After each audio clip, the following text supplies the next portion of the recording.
ng katiwalian ay talagang Ikakadena natin, makakadena. Mr. President. Tama. No. Tama, Mr. President. So, maraming salamat po, Mr. President. Mr. Maraming salamat po, Mr. Salamat Sponsor, po. sa mga paglilinaw. Thank you. We'd like to recognize Senator Robin Hood Padilla.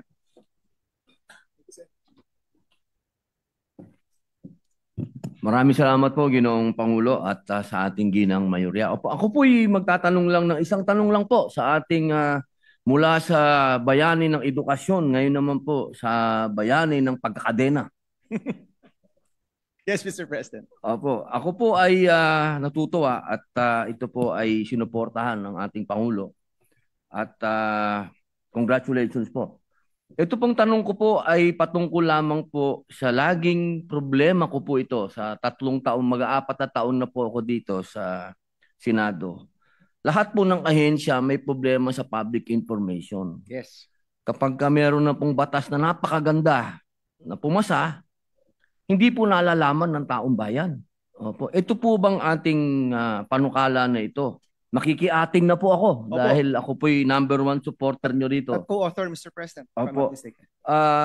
Ito po ba ay makakasigurado po tayong susuportahan ng DICT at ng DBM para ipaalam po sa ating mga kababayan? Dapat, Mr. President. And alam nyo, Mr. President, sa taon ko na rin po dito, taon-taon na rin po ako dito sa Senado. Sa totoo lang po, nasa atin rin yun, Mr. President. Opo. Kung pagkapasa ng isang batas, tututukan talaga natin, pupondohan, exercise oversight, at maghihiring tayo, hindi natin papalampasin yung implementasyon na alanganin o kulang, masisigurado po natin na magagawa po ito, Mr. President. And Mr. President, ito pong paglabas ng datos ng pera ng bayan sa taong bayan, palagi ko po ito yung panawagan ngayon ng napakaraming Pilipino, ng lahat ng Pilipino. Anumang kulay po, ito yung panawagan. Ilabas yung katotohanan pagdating sa pera ng bayan. So ako, Mr. President, tutukan natin to, tutukan ng taong bayan, masigurado nating malabas yung lahat ng dokumento, hanggang sa sinong kontraktor yung nanalo sa ganyang project, hanggang sa presyo ng semento, dun sa proyektong yon. Pag mailabas natin yan, Mr. President, palagi ko, Mr. President, yung taong bayan na mismo yung tututok na masagawa po yung batas na ito.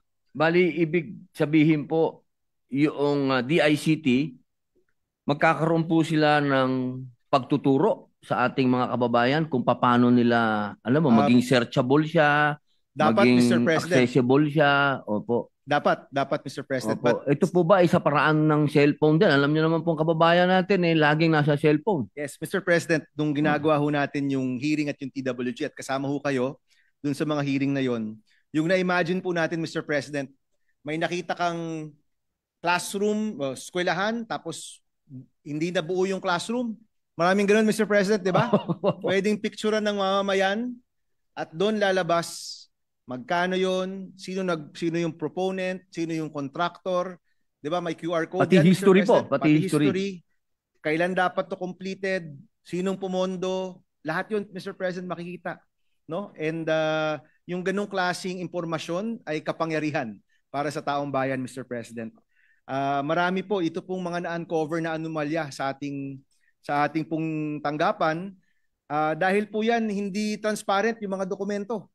Sa totoo lang, Mr. President, nung nag-speech nung nag-presentation ang presidente tungkol sa mga top contractor, ako nga, Mr. President, di ko alam kung sino yung mga top contractor, hindi ko alam kung ano yung mga proyekto nila.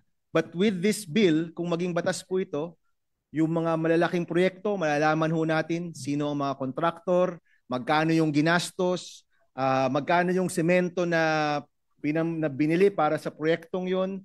All of this information, Mr. President, magiging accessible na po sa taong bayan. Alam ko po, isa rin po kayo sa naganais po nito dahil may FOI bill po kayo. So ito po, kung paano po ito ma-access, pinakamainam po kung sa cellphone po. Kasi ang karamihan po ng Pilipino, sa cellphone po nakakonect sa internet. And nakausap naman po natin ang eGov, ang DICT, may eGov po sila. Sabi nga po nila, baka pwedeng i-integrate dun sa eGov para sa isang banda, pwede ka mag-access ng mga ID, mga government programs. On the other hand, pwede mo rin makita saan napupunta yung pera ng bayan, Mr. President. So, Mr. President, hindi naman tayo mag-decide niyan, pero we will try to exercise oversight na accessible po sa mga cellphone yung kadena kapag panahon na po na i-launch po ito sa publiko. napakaganda po nun na aming bayani ng blockchain. Opo, maraming salamat po. Yun lamang po. Thank you. Thank you, Mr. President.